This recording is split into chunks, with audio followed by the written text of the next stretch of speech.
Il est où le bonheur? Il est où le bonheur? Hein? Il restait, on dit, il restait un autre message sur ce sujet. J'espère que vous ne serez pas fatigués avec le Saint-Esprit, qui n'a de cesse de vous rebattre les oreilles sur un sujet aussi plate. Il est où le bonheur, frères et sœurs? J'avais commencé à vous dire dimanche dernier que dans la vie, autour de nous, dans le monde, chacun a sa conception du bonheur. Chacun a sa petite idée du bonheur. Les conceptions du bonheur pleuvent. C'est-à-dire que chacun pense que c'est comme ça qu'on arrivera à être heureux dans la vie. C'est par ce chemin, c'est à ces conditions-là qu'on peut espérer vivre heureux. Hein? C'est ça qu'on a commencé à voir.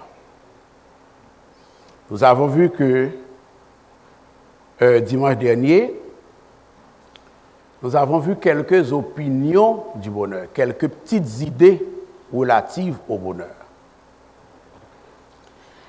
Et non seulement nous les avons évoquées, nous les avons également évaluées à la lumière de l'enseignement de la parole de Dieu. J'espère que vous vous en souvenez, mes frères et mes sœurs. Et après avoir évalué ces conceptions du bonheur, ces petites idées sur comment vivre heureux, notre conclusion était que si l'ensemble des opinions concernant le bonheur que nous avions évaluées dimanche dernier ne sont pas contre la pensée biblique du bonheur, en tout cas a priori, du moins elles sont insuffisantes pour fonder le bonheur. Hein? Bah, comme tout songer. On te dit que c'est tout ça, des mondes dit par rapport au bonheur. On a vu, hein, on avait vu ça. Et je vous avais dit que ça reflète la pensée biblique. Hein. Ce n'est pas contre la pensée biblique, ça rejoint la pensée biblique. Mais, même si ces opinions concernant le bonheur reflètent la pensée biblique, elles ne suffisent pas pour fonder le bonheur biblique, le bonheur véritable. On les a évalués comme ça. Le fait est que, je vous disais, seuls ceux-là dont les péchés sont pardonnés et qui vivent en harmonie avec Dieu et sa parole peuvent se targuer d'être heureux sur la terre des vivants. C'était ça, oui, l'enseignement dimanche dernier. Et cela, nonobstant les nombreuses épreuves auxquelles nous pouvons avoir à faire face, frères et sœurs. Nous allons poursuivre la réflexion aujourd'hui, vous l'aurez remarqué. Et pour ce faire, nous allons suivre la même démarche que dimanche dernier. OK? C'est-à-dire que nous allons exposer, nous allons faire une recension des diverses conceptions du bonheur, après quoi nous les évaluerons à la lumière de la parole de Dieu, avant de proposer ce que la Bible, elle, pense du bonheur. Ça va l'Église? Même bagarre là, la même démarche.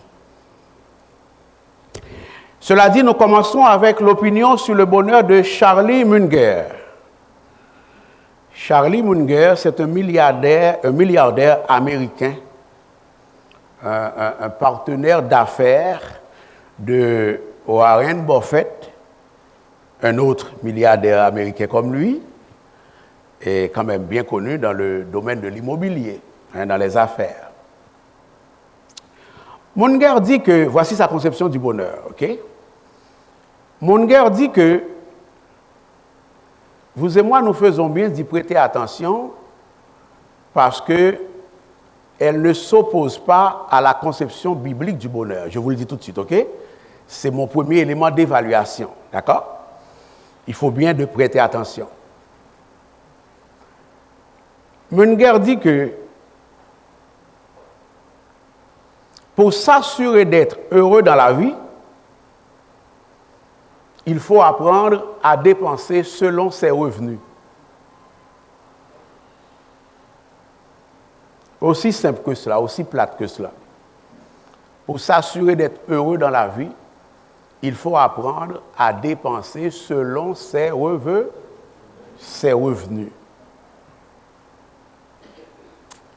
Hein? Munger dit que dépenser plus que ses revenus entraîne une vie remplie de stress. C'est Munger, c'est pas Sergo.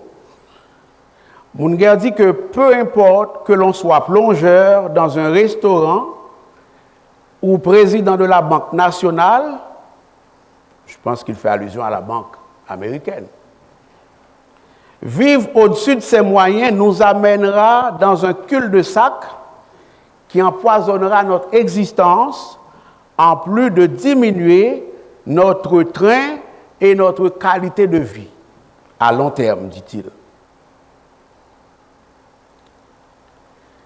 Dans cette conception du bonheur, l'oratoire, peuple du Seigneur, chers amis internautes, Munger est rejoint par le journaliste québécois Nicolas Bérubé du journal La Presse, qui fait remarquer dans la colonne L'argent et le bonheur de La Presse, je ne me rappelle plus de la date, Nicolas Bérubé fait remarquer que hausser notre train de vie nous donne l'impression d'atteindre le bonheur.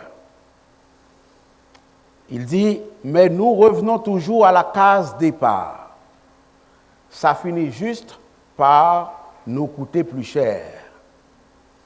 Et Pascal Bérubé de conclure sa pensée en disant que le fait de penser que plus on dépense, plus on est heureux, est trompeur, est mensonger.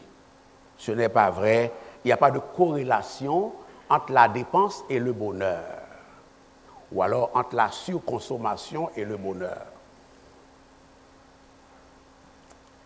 Et il y a Nicolas Bérubé de conclure en disant qu'on peut être malheureux au volant d'une Jaguar, on peut être heureux avec ses amis dans son salon. Revenons à Charlie Munger. Charlie Munger dit que une autre façon d'être malheureux dans la vie, c'est de prendre l'habitude de ne pas respecter ses engagements. Il dit que s'engager à faire quelque chose et finalement ne pas le faire, malgré des excuses qu'on peut avoir, finira par nuire à long terme. Et Munger de dire, cela affectera le niveau de confiance que les gens autour de nous peuvent avoir en nous et cela finira par nous rendre malheureux. Ça, c'est Munger. Encore une fois, ça rejoint la pensée biblique, ok? D'où, pour Munger, il vaut mieux réfléchir à 2 fois avant de s'engager dans quoi que ce soit et avant de s'engager à faire quoi que ce soit. Laissez-moi vous citer directement un passage des écrits de Munger que j'ai trouvé dans le journal La Presse. Je ne me rappelle plus la date. Mais si quelqu'un me poursuit pour droit d'auteur, je serai capable de retrouver la date. C'est promis. Pour obtenir, dit Munger, ce que vous voulez, vous devez mériter ce que vous voulez. Le monde n'est pas encore un endroit assez fou pour récompenser tout un tas de gens qui ne le méritent pas. Je crois qu'il fait allusion aux gens qui prennent l'habitude de prendre des engagements et qui ne les respectent pas et qui finissent par perdre la confiance de leur entourage. Fin de citation. Munger fait remarquer que notre ennemi juré du bonheur, c'est le fait d'en vouloir plus à tout prix. Vouloir plus à tout prix. Il parle ici des ambitions démesurées. Munger dit que régulièrement, les nouvelles nous donnent des exemples de personnes qui réussissent bien dans la vie, qui étaient admirées, respectées, et qui ont commis par la suite un geste illégal et ils ont tout perdu. Que ce soit leurs avoirs, que ce soit leur réputation, leur crédit et j'en passe. Munger dit que l'ambition est une bonne chose, mais toujours en vouloir plus à tout prix peut tout défaire.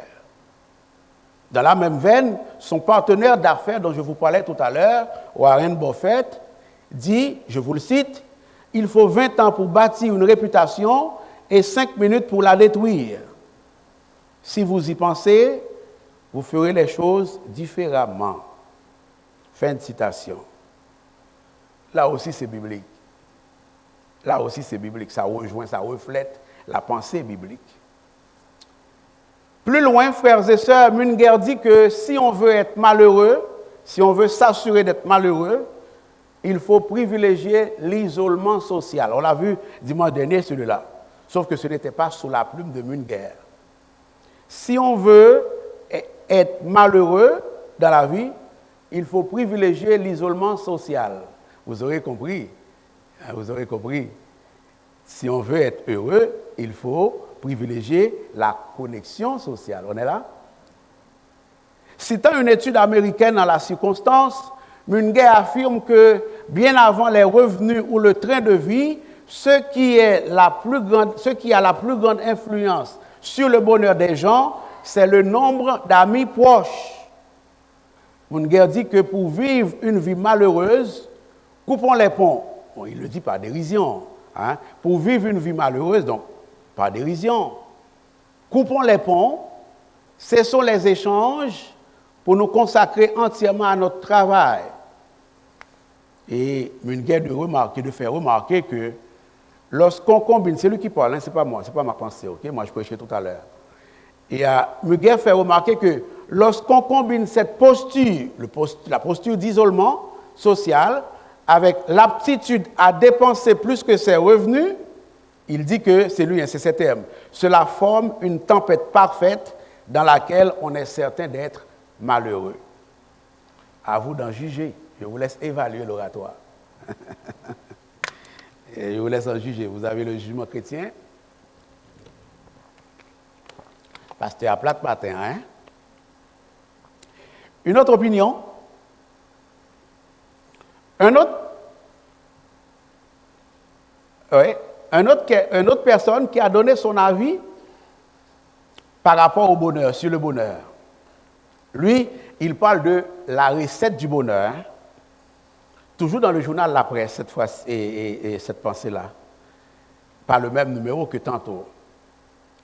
Il dit que sa recette du bonheur consiste à diminuer ses attentes. Il dit qu'il ne faut pas placer son bonheur entre les mains de quelque chose qui est indépendant de sa volonté. Vous ne pouvez pas faire, vous ne pouvez pas gagner pour malheureux, ou triste, vous ne pouvez pas vivre, vous ne pouvez pas dormir, vous ne pouvez pas manger, vous ne pouvez pas boire. C'est à déconseiller d'après cet auteur-là. Ça aussi rejoint la pensée biblique, encore une fois. Et puisqu'il fait reposer le bonheur sur la diminution de ses attentes, il donne quelques manières de diminuer ses attentes. Il dit que pour diminuer ses attentes, il faut apprendre, voici la stratégie qu'il propose, pour diminuer ses attentes dans la vie, pour espérer être heureux, avec toutes les limites que ça comporte. On verra ça tout à l'heure. Mais il y a une part de vérité là-dedans. C'est mon évaluation du moins. Je ne sais pas pour vous ce que vous en pensez. Il dit pour arriver à diminuer ses attentes, il faut apprendre à se focaliser sur ceux qui fonctionnent plutôt que sur ceux qui ne fonctionnent pas dans sa vie, sa vie à soi, et dans la vie en général. Se focaliser sur ce qui fonctionne et laisser faire ce qui ne fonctionne pas, même si on travaille, afin que ça fonctionne. C'est le genre de voir le verre à moitié rempli plutôt qu'à moitié vide, que vous connaissez fort bien. Est-ce qu'on est là à l'oratoire? Je vous sens... Vous êtes là? J'espère que vous n'êtes pas fatigué avec mes propos. Ouais, c'est ça. C'est de cette façon-là que Dieu veut vous parler aujourd'hui, ok? C'est goût pour rien là-dedans. On va faire une jazette, ok? Plus que prêcher. Ça aussi c'est biblique, vous l'aurez remarqué. Il donne l'exemple de sa vie, cet autre-là, cet autre discoureur sur le bonheur. Il dit, lui-même, en se réveillant le matin, il se demande, est-ce qu'il est capable de bouger ses orteils? Gloire à Dieu. Est-ce qu'il est capable de sortir de son lit seul? Est-ce qu'il est capable d'utiliser ses jambes pour se déplacer seul? Comme quoi, si la réponse est oui, il est heureux, dit-il, sachant qu'environ 400 millions de personnes dans le monde aimeraient être à sa place. Il poursuit en disant, cet autre discours-là, il se demande au lever, le matin, est-ce qu'il est capable de respirer sans aide, de voir la lumière du jour, d'entendre? Encore une fois, l'oratoire, vous l'aurez compris, si la réponse est oui, eh bien, il dit qu'il y a des gens qui ne marchent pas, il y a des gens qui ne respirent pas seuls, il y a des gens même qui vivent avec un autre handicap et qui ont appris à être heureux quand ils réussissent à se focaliser sur ce qui fonctionne. Donc, comme je le disais tout à l'heure, on voit qu'il n'y a rien d'extra-biblique dans ce qu'il dit. Il n'y a rien de contre-vérité sur le plan biblique, ok? C'est biblique, ça rejoint la pensée biblique. Vous savez déjà, vous n'êtes pas obligé d'être chrétien pour dire quelque chose qui est biblique. Vous savez déjà? Vous n'êtes pas obligé d'être chrétien, on gangster, on gang, qui dit bagaille qui est biblique. Son intention, ce n'est pas d'être biblique, mais il peut être biblique accidentellement. Est-ce qu'on est là?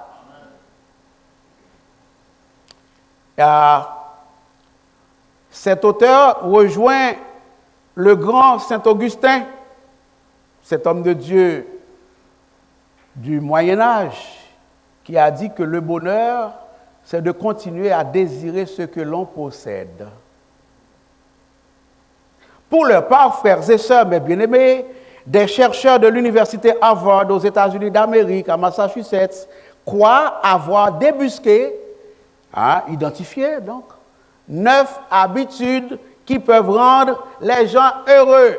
Youpi! Et il se met à déballer la liste. Il dit que pour être heureux dans la vie, ce n'est pas mes opinions. Il faut, 1, apprendre à faire le point sur ses relations. Relations étaient là la fois passée. Et on a commencé un peu avec relations tout à l'heure, quand on parlait d'isolement social. Et là, elle revient, relations.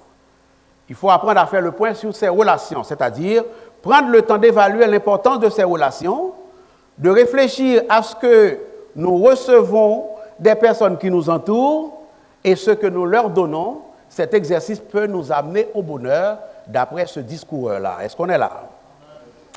Un deuxième moyen de parvenir au bonheur d'après cette conception du bonheur consiste à entretenir des relations informelles.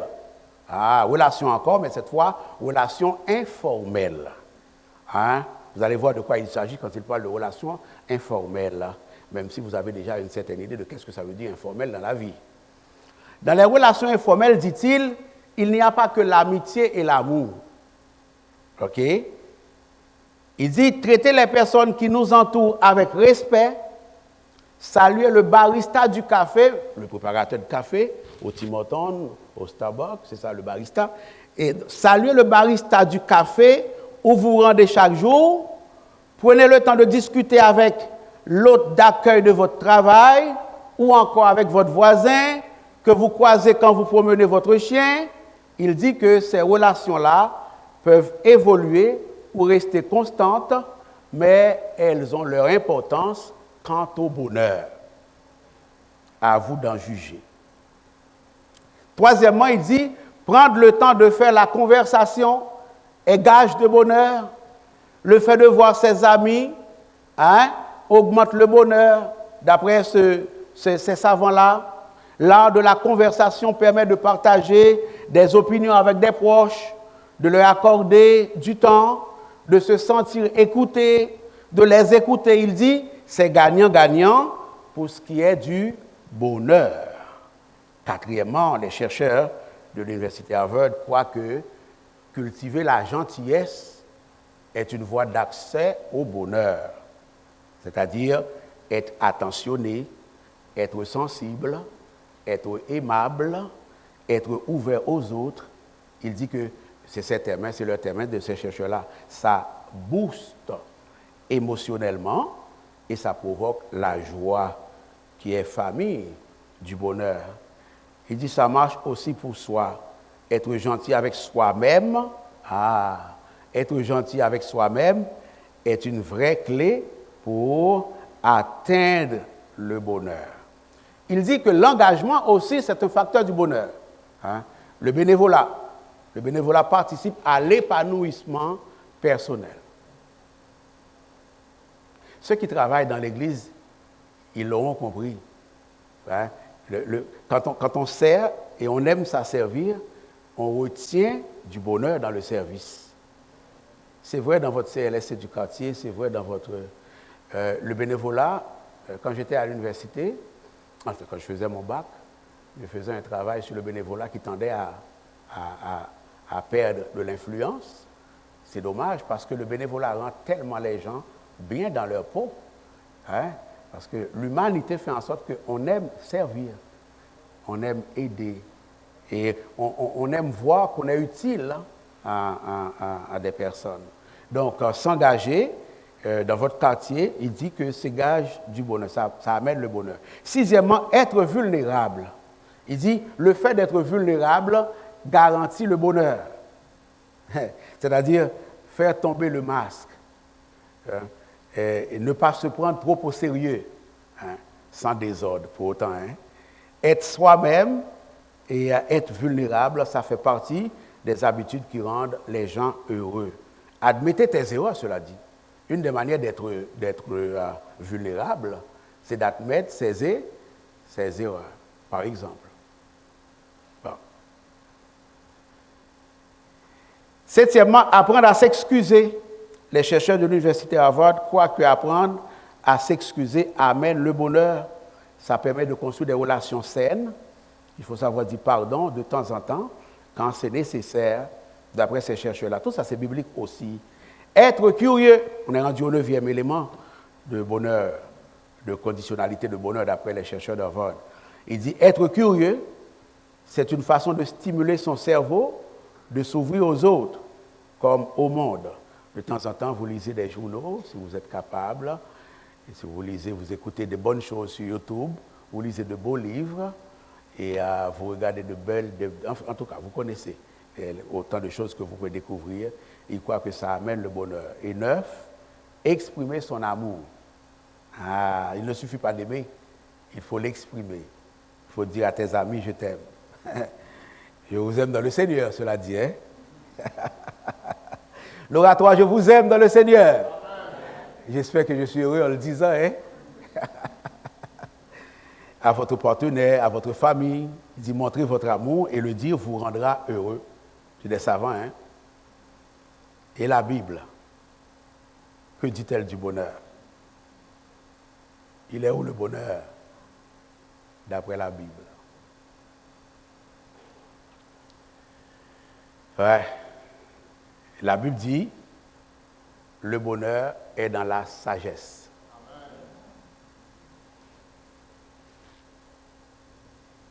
Ouais, s'il te plaît. Proverbe chapitre 3. La Bible dit que le bonheur est dans la sagesse. C'est une causerie qu'on va faire, je ne vais pas prêcher. Le bonheur est dans la sagesse. La Bible n'est pas contre tout ce qu'on a énuméré là. Encore une fois, je l'ai déjà évalué. Donc, j'ai fait l'évaluation en exposant les vues, les conceptions, les visions du bonheur. J'ai fait l'évaluation en même temps. Mais la Bible dit, quelqu'un peut faire tout ça qu'on a nommé là, quelqu'un peut avoir toute cette posture qu'on a nommée là et être malheureux pareil. Si son bonheur n'est pas empreint de sagesse.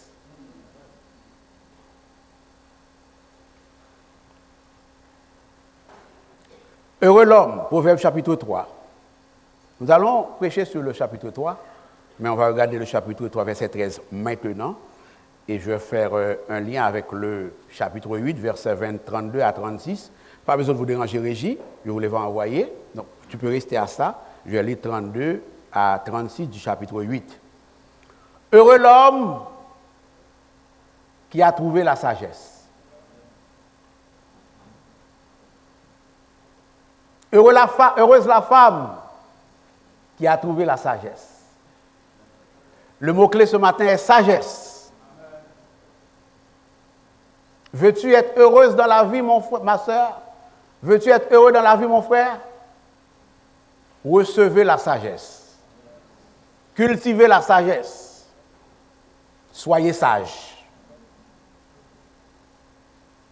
Heureux l'homme qui a trouvé la sagesse et l'homme qui possède l'intelligence. Les deux marchent ensemble. En parlant d'elle-même, la sagesse dit dans Proverbe 8, verset 32 à 36, la sagesse personnifiée dans une allusion à peine voilée au Fils de Dieu. Dans une allusion poétique à peine voilée au Fils de Dieu. La sagesse dit d'elle. Et maintenant, mes fils, écoutez-moi. Et heureux ceux qui observent mes voies. Écoutez l'instruction pour devenir sage. On peut recevoir la sagesse, on peut devenir sage. Pour devenir sage, il faut avoir reçu la sagesse. Il faut avoir écouté les instructions de la sagesse. Écoutez l'instruction pour devenir sage, ne la rejetez pas. Heureux l'homme qui m'écoute, dit la sagesse. Heureux l'homme qui m'écoute. Heureux l'homme qui veille chaque jour à mes portes, qui en garde les poteaux. Car celui qui me trouve, trouve la vie. Parler de bonheur, c'est parler de la vie. Vivre, c'est être heureux. Et être heureux, c'est avoir la vie.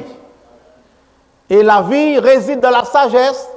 Et alors, le bonheur réside dans la sagesse. Car celui qui me trouve va trouver la vie. Et il obtient la faveur de l'Éternel. Mais celui qui pêche contre moi, dit la sagesse, nuit à son âme. Nuit à son âme, c'est quoi? Prend les moyens d'être malheureux. C'est quoi d'autre? Celui qui pêche contre moi prend les moyens sûrs d'être malheureux sur la terre des vies. Tous ceux qui me cherchent haïssent la mort. Revenons au chapitre 3.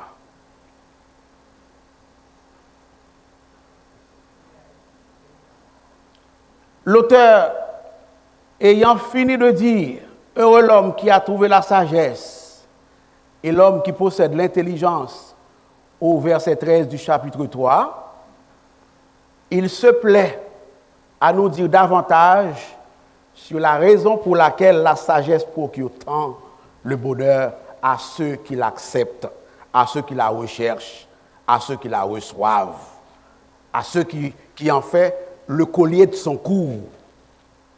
C'est que la sagesse est de loin supérieure et préférable à toutes les pierres précieuses que la terre peut renfermer.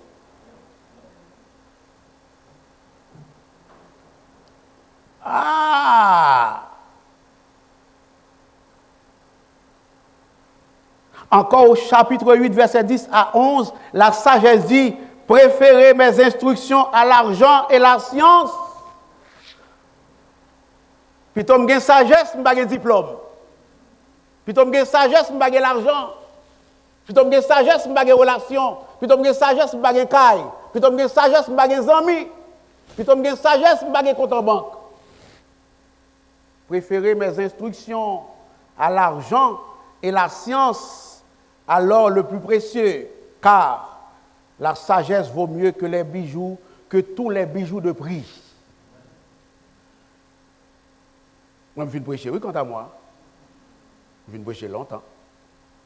L'auteur nous dit que la sagesse procure un gain qui est préférable à l'argent. Il nous dit que le revenu de la sagesse vaut mieux que l'or.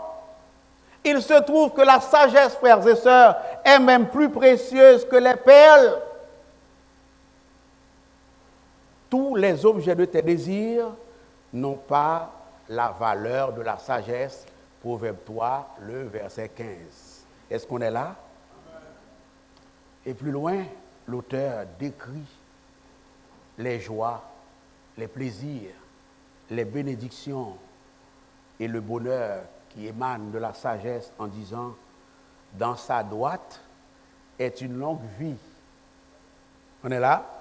Dans sa droite est une longue et dans sa gauche, la richesse et la gloire. La gloire ici, c'est le bonheur. Est-ce qu'on est là? C'est la joie de vivre. C'est la fierté. C'est s'assumer. Est-ce qu'on est là?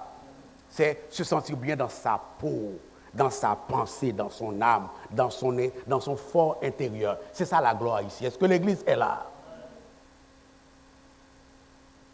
Et tous ces sentiers apportent la paix. Ça ne vous fait pas penser à quelqu'un qui a dit « Je vous donne ma paix ».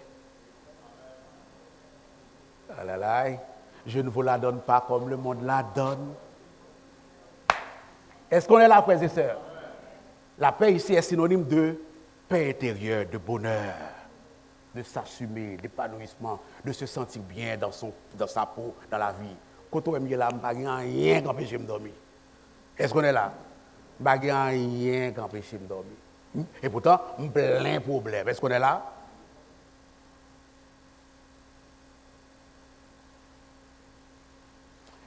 Et ce n'est pas tout. L'auteur inspiré dit que la sagesse est un arbre de vie pour ceux qui la saisissent. Et ceux qui la retiennent sont heureux. Chapitre 3, verset 18. Gloire à notre Dieu. Vive la sagesse. Mon fils, garde sans qu'elle s'éloigne de tes yeux la raison et la réflexion. La raison et la réflexion. Ça, c'est des amis de la sagesse. C'est des parents, c'est des cousines de la sagesse. Le résultat du fait de garder près de tes yeux la raison et la réflexion, le résultat est exprimé au chapitre 3, les versets 22 à 24. Elles seront la vie de ton âme. La réflexion et la raison sont la vie de l'âme. C'est le booster de l'âme. Et la grâce de ton cours. Gloire à notre Dieu. La sagesse procure la vitalité intérieure. Alors, tu marcheras avec assurance dans ton chemin, si tu as la sagesse, oui. Ou alors, si tu gardes ses parents, la raison et la réflexion avec toi, oui. Si tu es prudent, oui. Alors, tu marcheras avec assurance dans ton chemin. C'est le contraire du malheur, d'être malheureux. On est là? Alors, tu marcheras. Ici, c'est le bonheur. C'est du bonheur qu'il est question. Hein? Tu marcheras avec assurance dans ton chemin. C'est ça, sans inquiétude sous ton manteau de grâce. C'est lui-même qui l'a, oui. Et ton pied ne butera pas. La raison et la réflexion, les cousines de la sagesse, nous permettent de marcher avec assurance dans notre chemin et nous préservent du danger de chanceler, de buter et de glisser, frères et sœurs. Écoutez-moi, il est impossible de trébucher quand on emprunte les voies de la sagesse. Et la sagesse n'accorde pas seulement la sécurité à celui qui a besoin de marcher ou qui se déplace, qui est sur une voie. Le texte dit, si tu te couches, tu ne seras pas terrifié, tu ne seras pas angoissé, tu ne seras pas bouleversé. Ta conscience sera en paix, donc ton esprit sera en... Celui qui trouve la sagesse trouve la paix d'esprit. Celui qui trouve la sagesse a une conscience apaisée. Est-ce que l'Église est là? Et quand tu seras couché, ton sommeil sera doux. La sagesse et la réflexion garantissent un sommeil réparateur. Gloire à notre Dieu. Sautez combien de monde, combien de millionnaires pas qu'à dormir. Sautez combien veut d'être Hollywood. Sautez combien d'influence pas qu'à dormir. Ou est jeune a quitté l'école pour influencer ça yo. Sautez combien d'influence pas qu'à dormir. Combien d'influenceurs qui sont obligés de se droguer, de se piquer nuit et jour? Tu laisserais de côté les influenceurs, tu saisirais la sagesse. Gloire à notre Dieu, frères et sœurs. Après ces promesses, celui qui aspire à la sagesse, l'aspirant à la sagesse est exhorté en ces termes. Ne redoute ni terreur soudaine, ni l'attaque de la part des méchants quand elle arrive. Car si le sommeil donné ici est pris en compte, l'aspirant marche dans la sagesse et réfléchit alors. Il aura de l'assurance et il sera préservé de tout piège. Verset 26, chapitre 3, frères et sœurs. Et je vais terminer avec le plan rédempteur. Je l'ai déjà amorcé, le plan rédempteur. Je vais terminer avec ça.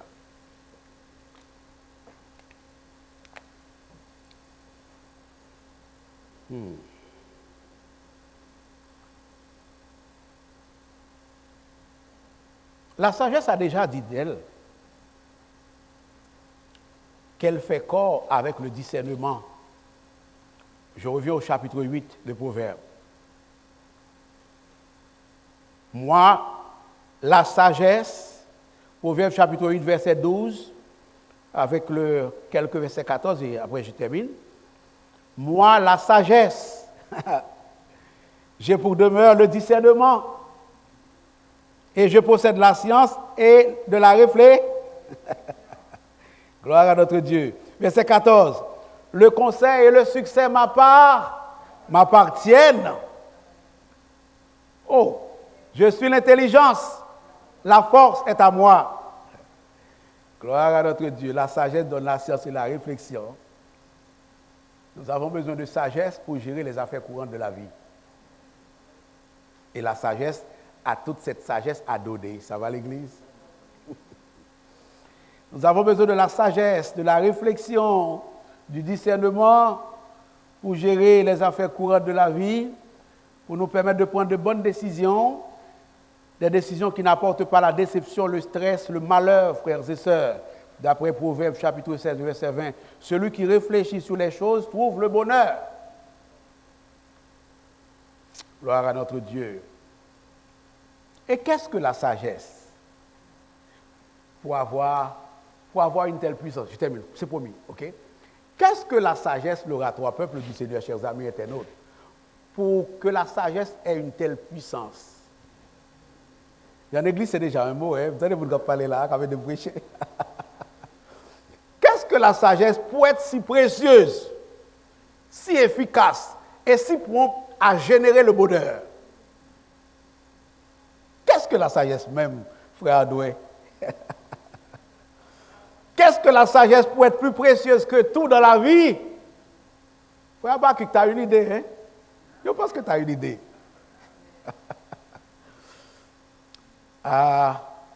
On dit que la sagesse, c'est l'utilisation de ses connaissances et de son expérience pour prendre de bonnes décisions. Être sage, c'est avoir la faculté de prendre de bonnes décisions. Chaque résultat est exprimé au chapitre 3, les versets 22 à 24. Elles seront la vie de ton âme.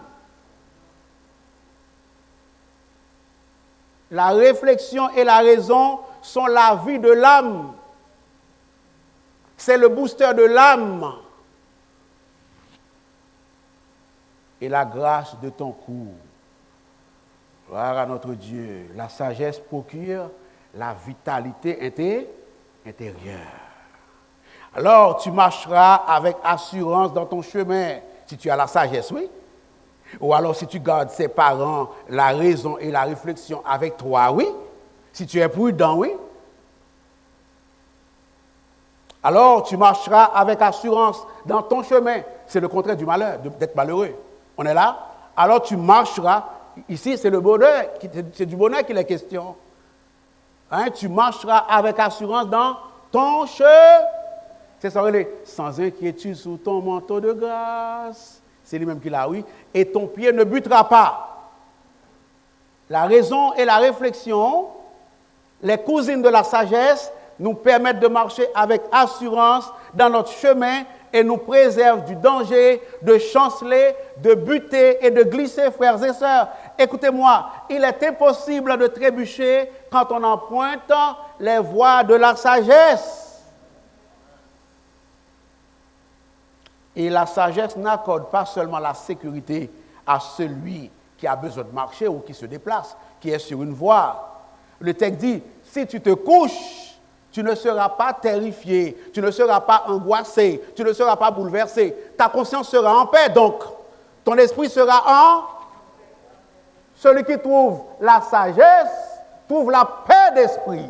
Celui qui trouve la sagesse a une conscience apaisée. Est-ce que l'Église est là? Et quand tu seras couché, ton sommeil sera doux. La sagesse et la réflexion garantissent un sommeil réparateur. Gloire à notre Dieu. Sautez combien de monde, combien de millionnaires pas qu'à dormir. Sautez combien de vedettes Hollywood. Sautez combien d'influenceurs pas qu'à dormir. Ou est jeune a quitté l'école pour influencer ça yo. Sautez combien d'influenceurs pas qu'à dormir. Combien d'influenceurs qui sont obligés de se droguer, de se piquer nuit et jour. Tu laisserais de côté les influenceurs, tu saisirais la sagesse. Gloire à notre Dieu, frères et sœurs. Après ces promesses, celui qui aspire à la sagesse, l'aspirant à la sagesse est exhorté en ces termes. Ne redoute ni terreur soudaine, ni l'attaque de la part des méchants quand elle arrive. Car si le sommeil donné ici est pris en compte, l'aspirant marche dans la sagesse et réfléchit alors. Il aura de l'assurance et il sera préservé de tout piège. Verset 26, chapitre 3, frères et sœurs. Et je vais terminer avec le plan rédempteur. Je l'ai déjà amorcé, hein, le plan rédempteur. Je vais terminer avec ça.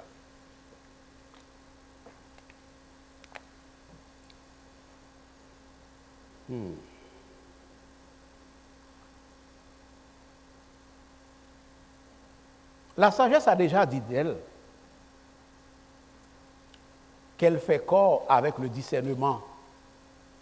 Je reviens au chapitre 8 de Proverbes.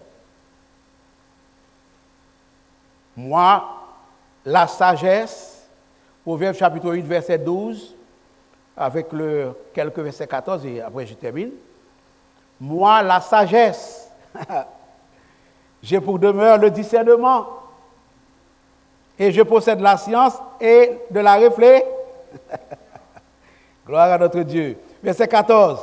Le conseil et le succès m'appartiennent. Oh, je suis l'intelligence. La force est à moi.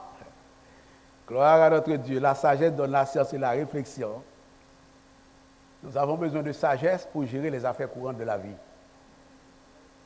Et la sagesse a toute cette sagesse à donner. Ça va l'Église?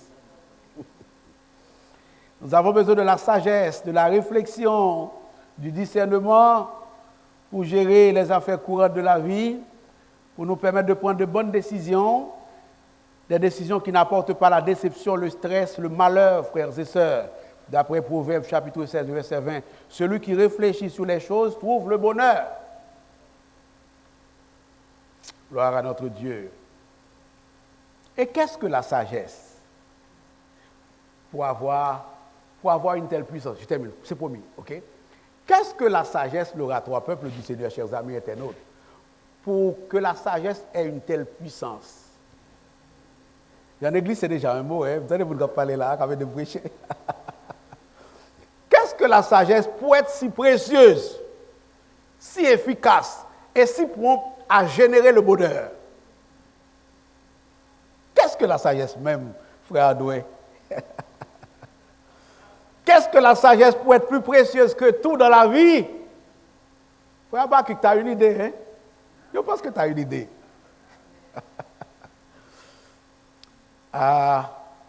On dit que la sagesse, c'est l'utilisation de ses connaissances et de son expérience pour prendre de bonnes décisions. Être sage, c'est avoir la faculté de prendre de bonnes décisions.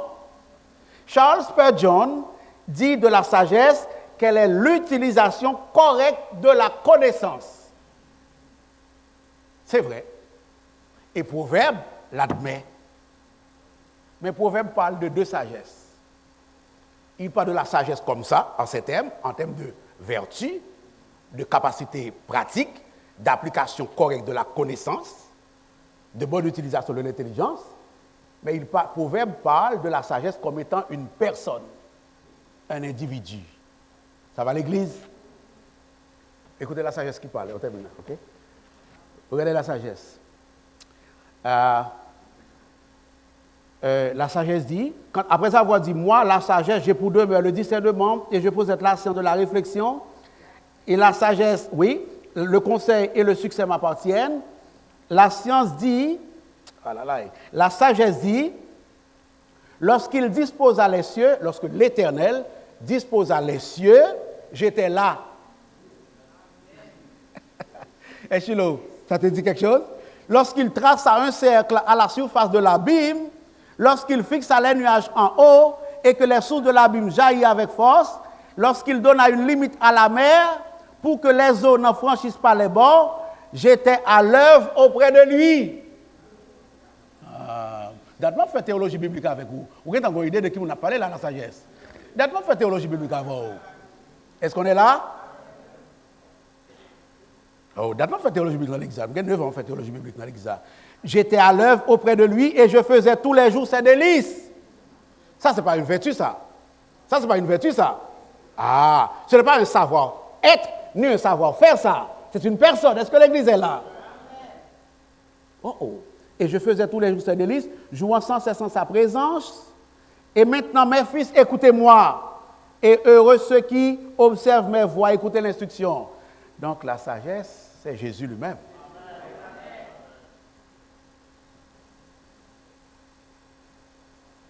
C'est la raison pour laquelle votre pasteur vous a dit tout à l'heure que vous avez fait tout ça qui dit en haut, ça me dénomme, ou malheureux pareil.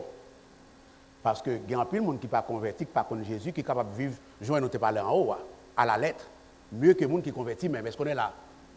Alors, si c'est eux qui te baillent bonheur, parce que ça n'est pas vrai, est-ce que l'Église est là? Celui qui trouve la sagesse, trouve le bonheur, ce n'est pas celui qui fait de bonnes œuvres, nous sommes parlé tout à l'heure en haut, et nous dit qu'il est biblique, mais c'est le monde qui a Jésus dans la ville. Celui qui trouve Jésus trouve le beau. La sagesse, c'est Jésus. La sagesse, ce n'est pas les bonnes œuvres qu'on a nommées, les bons choix qu'on a nommés. C'est avoir Jésus dans son cœur. Avoir le Père, le Fils et le Saint-Esprit dans sa vie. Voilà la clé du bonheur ce matin. J'espère que ceux qui sont parmi nous ou qui nous écoutent, qui n'ont pas encore Jésus dans leur vie, fassent le pas vers l'acquisition de Jésus, vers l'obtention de Jésus, vers la saisie de Jésus. Reçois donc la sagesse pour être heureux dans la vie. Reçois donc la sagesse. Et si vous êtes déjà dans la communion avec Jésus, si vous avez déjà Jésus dans votre vie, il peut arriver que vous soyez malheureux quand vous vous écartez des normes de Jésus, de la voix de Jésus, de la vie de Jésus, de l'enseignement de Jésus. La provision du bonheur est déjà faite, mais ça se peut que tu ne jouisses pas de ce bonheur, de cette paix, de ce repos, de cette tranquillité d'esprit, parce que tu ne vis pas une vie de ressemblance à la sagesse. Est-ce qu'on est là? Alors, rentrez donc dans la communion avec la sagesse. Réintègre la communion à laquelle la sagesse vous a appelé pour continuer à jouir de ce que la sagesse veut que vous jouissiez, c'est-à-dire la paix d'esprit, le bonheur. Soyez bénis.